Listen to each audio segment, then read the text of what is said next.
Un an. Ça fait un an que je n'ai pas sorti de vidéo sur cette série qui a pour but de présenter des œuvres d'une maison d'édition ou même de parler d'une maison d'édition en question. C'est un peu l'objectif de la vidéo, de vous faire découvrir des mangas dont vous ne connaissez pas son existence. Bon, aujourd'hui il va être temps de vous présenter une maison d'édition qui va malheureusement nous quitter, petit à petit au fur et à mesure que ces licences vont se terminer. Bonjour à tous, c'est Nelive et aujourd'hui on va parler de la maison de Kazé.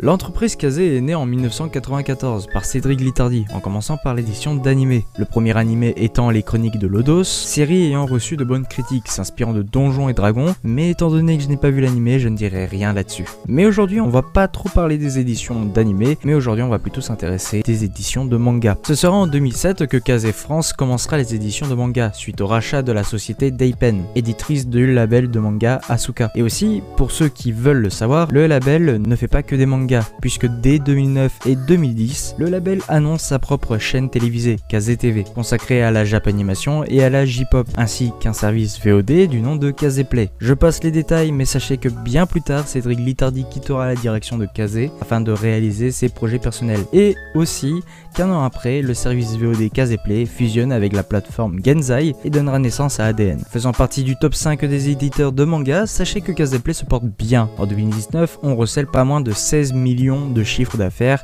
et ça grâce à ses licences qui en fait le plus gros du travail.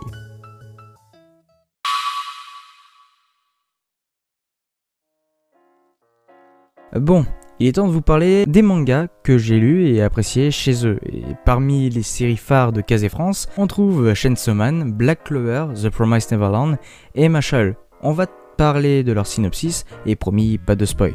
L'histoire de Chainsaw Man nous plonge dans un univers empli de démons dans lequel Denji, le perso principal, s'en sort avec Pochita, avec qui il fusionnera à un moment donné suite à une trahison, et devient alors un chasseur de démons puissant et qui lui permet de sortir de sa pauvreté. Dans Black Clover, on se retrouve dans un monde rythmé par la magie. Deux frères veulent devenir le prochain empereur mage, cependant Yuno excelle dans la magie tandis que Asta paraît ne pouvoir l'utiliser. Lors de leur examen de magie, Asta reçoit un livre d'anti-magie qui remet en question son niveau. Cet univers est proche de celui de Mashle et dont le personnage est aussi puissant. Bon, est-ce que j'ai besoin de vous présenter Mashle? C'est un monde où la sorcellerie excelle énormément et du coup nous allons suivre l'histoire d'un jeune homme qui va devoir s'intégrer au sein d'une école de sorcellerie afin de devenir le plus puissant des mages et aussi avoir la certification d'être mage et d'être accepté dans la ville. Dans un trait plus simple, The Promised Neverland est centré sur des enfants vivant dans un orphelinat avec leur mère jusqu'au jour où ils découvriront la vérité.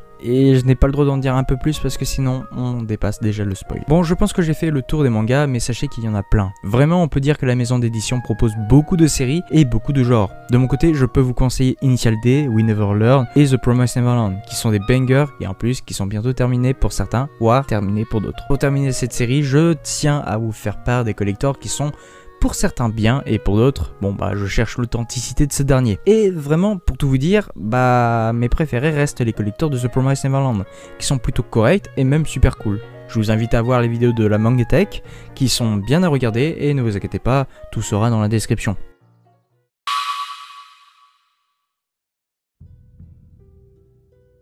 « 1er juin 2022, le studio annonce son rachat par Crunchyroll et par-dessus tout, la fin de la maison d'édition, ou plutôt son nom.